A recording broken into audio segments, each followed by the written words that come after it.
The first match of this year's ATP Finals will be Stefanos Tsitsipas versus Jannik Sinner, and this is my preview. So, before we begin, Jose Morgado is reporting from Turin that Tsitsipas has stopped in the middle of his practice for a second consecutive day. The elbow's not at 100%.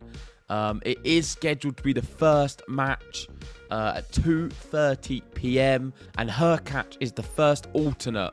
It's a pity because Tsitsipas has been playing very well lately. Well, this is not great news to be starting the ATP Finals.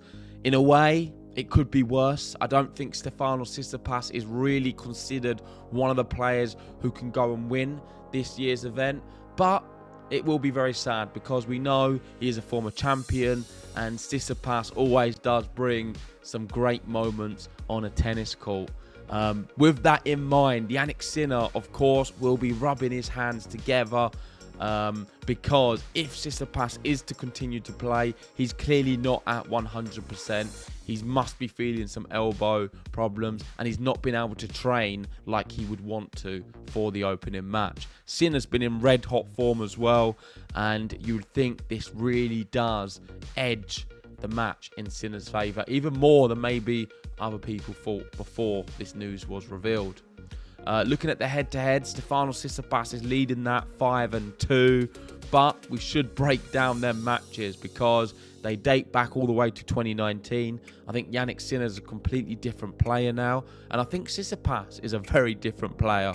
If you looked at that 2021 in Barcelona, Tsitsipas was a lot better then than he is now, in my honest opinion, and a lot of their matches on a clay court, so we've got 4 of them on a clay court, I wouldn't read too much into. Of course, this is an indoor hard court. The only one you can really look at there is probably Rotterdam, and that is where Jannik Sinner won this year in straight sets. You could probably look at the Australian Opens as well, and they've been very tight. Well, the one this year was anyway. Tsitsipas took Sinner all the way to 5 sets and beat him. And then the one previous was straight set. So they've played 2 years in a row at the Australian Open. Sinner won't want to play him next year, but maybe he will because he's turned a corner. And this Jannik Sinner is a bit of a world beater. He's beaten Alcaraz since then. He's beaten Daniil Medvedev in a final twice now since then. And we know how well he's played against Carlos Alcaraz as well. So I think Sinner has a really, really good shot here. This is an interesting insight here from Tennis Insights, and it looks at the green group, Jannik Sinner versus Stefanos Tsitsipas, and it looks at different features of their game. So you've got serve quality, return quality, forehand quality, backhand quality, still, baseline battle, conversion, and in attack. So to analyse these numbers, the one in the white is the tour average. The one in the turquoise blue is Jannik Sinner, and the one in the dark blue is Stefanos Tsitsipas. So they are, as you'd expect, both above the tour average in every single department. That's not really a surprise. They are top players. But I was fascinated to see Tsitsipas beat Sinner on a few of these. So we've got the serve quality, Tsitsipas wins. In attack, Tsitsipas wins. Conversion, Tsitsipas wins. And forehand quality, Tsitsipas wins. And that was the biggest one that really shocked me because I look at Jannik Sinner's forehand and think there's not many better on tour. But Tsitsipas has a better number here, which is fascinating. Backhand quality, this is where Sinner wins. He wins on the still, he wins on the baseline battle, and I think Sinner will want it at the baseline, sort of pinging it cross court to the backhand of Stefanos Tsitsipas. And I think that's how he's going to get quite a bit of joy.